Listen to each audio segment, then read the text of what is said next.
अभी हाल ही में हार्दिक पांड्या के तलाक की खबरें बहुत तेजी से वायरल हो रही थी। इस वायरल न्यूज में से एक महत्वपूर्ण टॉपिक निकल कर आता है प्री नैप्चुअल एग्रीमेंट। क्योंकि जब हार्दिक पांड्या और नताशा का विवाह हो रहा था तो इन लोगों ने प्री नैप्चुअल एग्रीमेंट किया था। तो क्या ये भारत में कानूनी है या नहीं, उसका जो है हम लोग पोस्टमार्टम करने वाले हैं। तो सबसे पहले हम लोग जानेंगे कि प्री नैप्चुअल एग्रीमेंट होता क्या है, जिसे हम लोग प्रीनप के नाम से भी जानते हैं।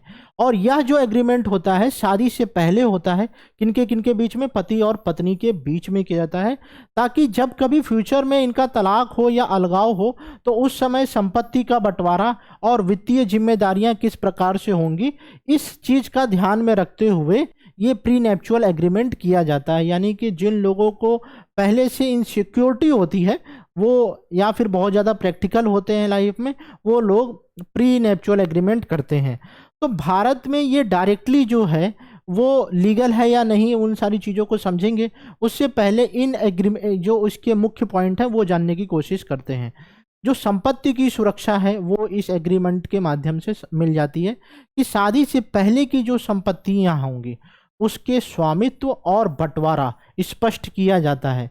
यानी कि ये बात याद रख लीजिए कि शादी के बाद जो संपत्ति होगी उसका यहाँ पर कोई भी मेंशन नहीं होता है।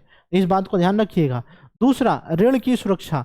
शादी से पहले या शादी के दौरान लिए गए ऋणों की जिम्मेदारी भी स्पष्ट होती है कि क्या दोनों के ऊपर होगी या किसी एक के ऊपर होगी, या फिर कर्ज के चक्कर में पत्नी को भी पिसना पड़ेगा। इस चीज़ की पूरी स्पष्टता होती है।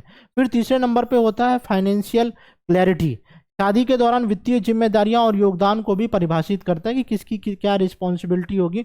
और गुजारा भत्ता, यानी कि जब आपका तलाक होगा तो उस स्थिति में गुजारा भत्ता कितना होगा। जिस प्रकार से कहा जा रहा था कि 70% जो है वो इनको अपनी संपत्ति का देना पड़ेगा, तब जाके डाइवोर्स होगा।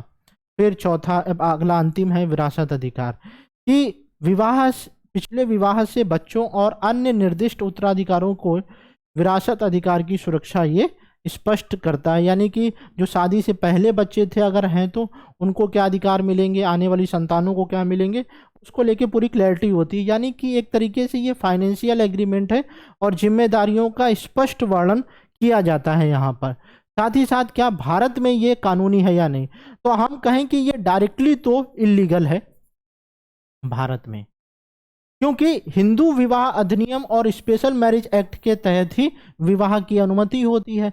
तो अगर कोई हिंदू शादी करता है तो हिंदू मैरिज एक्ट के तहत करेगा, और सभी लोगों का विवाह जो है ना स्पेशल मैरिज एक्ट के तहत कंसीडर किया जाता है। तो इसको जो प्री नैप्चुअल एग्रीमेंट है इसको कानूनी रूप से मान्यता प्राप्त नहीं है, लेकिन कुछ शर्तों को मान्य किया जा सकता है कुछ कंडीशन में। जैसे कि ये मर्जी से होना चाहिए, कि दोनों के बीच में जो समझौता है वो मर्जी से होना चाहिए। दूसरा, स्पष्ट और पूरी जानकारी होनी चाहिए, चाहे वो संपत्ति की हो चाहे वो जितनी भी लाइबिलिटीज हो उसकी।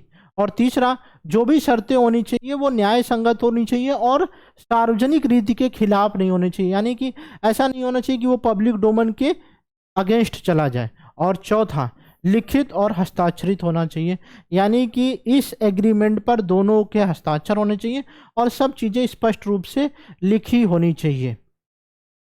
भारत में ये जो प्री नैप्चुअल एग्रीमेंट है वो आम नहीं है, इसका प्रवर्तन अनिश्चित हो सकता है। साथ ही साथ हम कहें कि जो भारतीय अनुबंध अधिनियम यानी कि इंडियन कॉन्ट्रेक्चुअल जो एक्ट है 1872 का, उसके आधार पर न्यायालय के हाथ में सब कुछ चला जाता है कि न्यायालय इसको किस रूप में लेता है।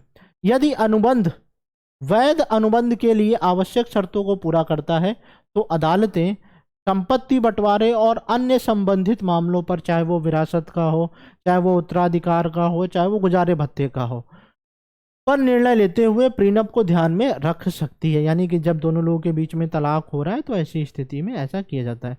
जबकि भारतीय विवाह कानूनों के तहत प्री नैप्चुअल एग्रीमेंट बिल्कुल भी सीधे मान्यता प्राप्त नहीं है। ये जोड़ों के लिए वित्तीय स्पष्टता और सुरक्षा का एक उपाय हो सकता है। यानी कि कुल मिलाकर हम कहें तो ये जो प्री नैप्चुअल एग्रीमेंट होता है ये प्रैक्टिकल लोग करते हैं और सब कुछ फाइनेंशियल सिक्योरिटी को ध्यान में रखते हैं कि कल को उसने धोखा कर दिया या चीट कर दिया या फिर हमसे सिर्फ शादी पैसों के लिए ही कर रही है, तो ऐसी स्थिति में एग्रीमेंट कर लिया और दोनों ने अपनी अपनी आपसी सहमति स्पष्ट कर दी और सब चीज़ें हस्ताक्षर के रूप में प्रकट भी कर दिया। तो आप कमेंट सेक्शन में बता सकते हैं कि क्या प्री नेप्चुअल एग्रीमेंट भारत में लोगों को करवाना चाहिए, या फिर आज के बदलते परिवेश में पूंजीवादी स्वरूप में ये आम हो जाना चाहिए और भारत में भी इसे लीगल कर देना चाहिए। ऐसे ही वीडियोज के लिए आप इस चैनल को सब्सक्राइब कर सकते हैं और वीडियो को ज़्यादा से ज़्यादा लोगों के बीच में शेयर करिए, ताकि वो भी जो है प्री नेप्चुअल एग्रीमेंट के बारे में बेहतर तरीके से जान सकें। अगर आप इस वीडियो का पीडीएफ डाउनलोड करना चाहते हैं तो आप टेलीग्राम ग्रुप को ज्वाइन कर सकते हैं, डिस्क्रिप्शन में उसका लिंक दिया हुआ है। Thank you so much.